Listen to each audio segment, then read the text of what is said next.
ബംഗാൾ ഉൾക്കടലിൽ വീണ്ടും ചുഴലിക്കൊടുങ്കാറ്റ് രൂപപ്പെടുന്നതായി കേന്ദ്ര കാലാവസ്ഥാ നിരീക്ഷണ വിഭാഗം മുന്നറിയിപ്പ് നൽകി. ചുഴലിക്കൊടുങ്കാറ്റ് സാധ്യതയെ തുടർന്ന് ആൻഡമാൻ നിക്കോബാർ ദ്വീപുകൾക്ക് മുന്നറിയിപ്പ് നൽകി കേന്ദ്ര കാലാവസ്ഥാ നിരീക്ഷണ വിഭാഗം. ഇന്നു മുതൽ ചുഴലിക്കൊടുങ്കാറ്റ് ശക്തിപ്പെടാൻ സാധ്യതയുണ്ടെന്നാണ് അധികൃതർ വ്യക്തമാക്കിയിരിക്കുന്നത്.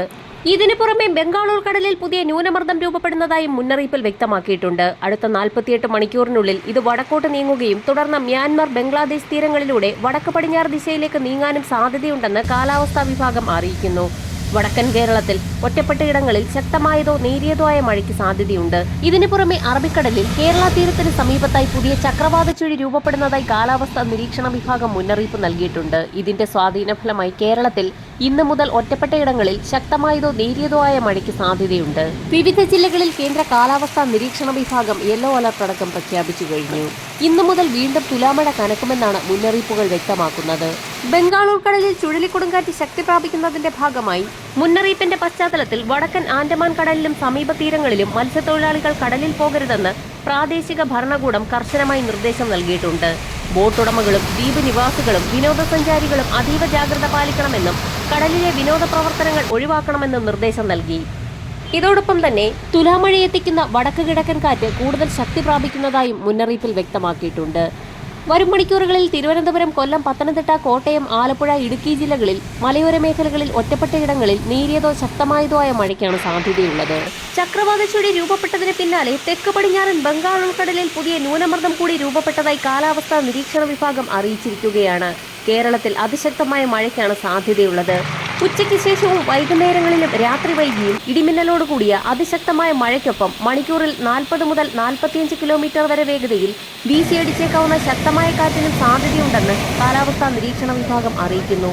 ബംഗാൾ ഉൾക്കടലിൽ ശ്രീലങ്കയ്ക്ക് സമീപത്തായാണ് ഇന്നലെ ന്യൂനമർദ്ദം രൂപപ്പെട്ടത്.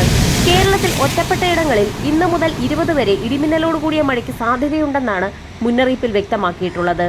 ഈ സാഹചര്യത്തിൽ വിവിധ ജില്ലകളിൽ അടുത്ത ദിവസങ്ങളിലായി കേന്ദ്ര കാലാവസ്ഥാ നിരീക്ഷണ വിഭാഗം അലർട്ടുകൾ പ്രഖ്യാപിച്ചു കഴിഞ്ഞു. സംസ്ഥാനത്തടുത്ത 3 മണിക്കൂറിൽ തിരുവനന്തപുരം, കൊല്ലം, പത്തനംതിട്ട, ആലപ്പുഴ, കോട്ടയം, ഇടുക്കി ജില്ലകളിൽ അതിശക്തമായ മഴയ്ക്കും ഇടിമിന്നലിനും സാധ്യതയുണ്ട്. ശക്തമായ മഴ കണക്കിലെടുത്ത് ജാഗ്രതയുടെ ഭാഗമായി ഈ ജില്ലകളിൽ ഇന്ന് യെല്ലോ അലർട്ട് പ്രഖ്യാപിച്ചിട്ടുണ്ട്. നാളെ പത്തനംതിട്ട, കോട്ടയം, ഇടുക്കി, മലപ്പുറം ജില്ലകളിലും മറ്റന്നാൾ കോട്ടയം, ഇടുക്കി ജില്ലകളിലും യെല്ലോ അലർട്ട് പ്രഖ്യാപിച്ചിട്ടുണ്ട്.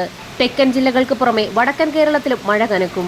തിരുവനന്തപുരം മുതൽ കാസർഗോഡ് വരെയുള്ള തീരദേശ മേഖലകളിൽ അതീവ ജാഗ്രത പ്രഖ്യാപിച്ചു. കേരള, കർണാടക, ലക്ഷദ്വീപ് തീരങ്ങളിൽ ഇന്ന് മത്സ്യബന്ധനത്തിന് തടസ്സമില്ല എന്നും കാലാവസ്ഥാ നിരീക്ഷണ വിഭാഗം അറിയിക്കുന്നു. മഴ തുടരുന്നതിനിടയിൽ മുല്ലപ്പെരിയാറിൽ തിരക്കിട്ട നീക്കം. മുല്ലപ്പെരിയാർ ഡാമിന്റെ സുരക്ഷയിൽ ആശങ്ക വേണ്ടെന്നും ഡാമിന് കേടുപാടുകളില്ല എന്നും നാഷണൽ ഡാം സേഫ്റ്റി അതോറിറ്റി വ്യക്തമാക്കി. അണക്കെട്ട് സന്ദർശിച്ച് പരിശോധന നടത്തി 4ാമത്തെ സമിതി യോഗത്തിന് ശേഷം മാധ്യമങ്ങളോട് സംസാരിക്കുകയായിരുന്നു national dam safety authority chairman Anil Jain. അണക്കെട്ടിന്റെ ഘടന, ഉപകരണങ്ങൾ, ഹൈഡ്രോ മെക്കാനിക്കൽ ഘടകങ്ങൾ, ഗാലറി എന്നിവയുൾപ്പെടെ വിവിധ വശങ്ങൾ സമിതി പരിശോധിച്ച ശേഷമാണ് ഡാം സുരക്ഷാ അതോറിറ്റിയുടെ പുതിയ പ്രസ്താവന. 2025 മൺസൂണിന് ശേഷമുള്ള അണക്കെട്ടിന്റെ സ്ഥിതി പരിശോധിച്ചുവെന്നും അണക്കെട്ടിന് നിലവിൽ ആശങ്കപ്പെടുത്തുന്ന ഒന്നും കണ്ടെത്താൻ കഴിഞ്ഞിട്ടില്ല എന്നും പരിസ്ഥിതിയെ ബാധിക്കുന്ന ഒന്നും തന്നെ ഇല്ല എന്നും അദ്ദേഹം വ്യക്തമാക്കി. അണക്കെട്ടിനെ ചൊല്ലിയുള്ള കേരളത്തിനും തമിഴ്നാടിനും ഇടയിലുള്ള പ്രശ്നങ്ങൾ മേൽനോട്ട സമിതി യോഗത്തിൽ രമ്യമായി പരിഹരിച്ചു. എന്നാൽ ജനങ്ങൾക്കിടയിലുള്ള ആശങ്ക ഇപ്പോഴും ഉയരുകയാണ്.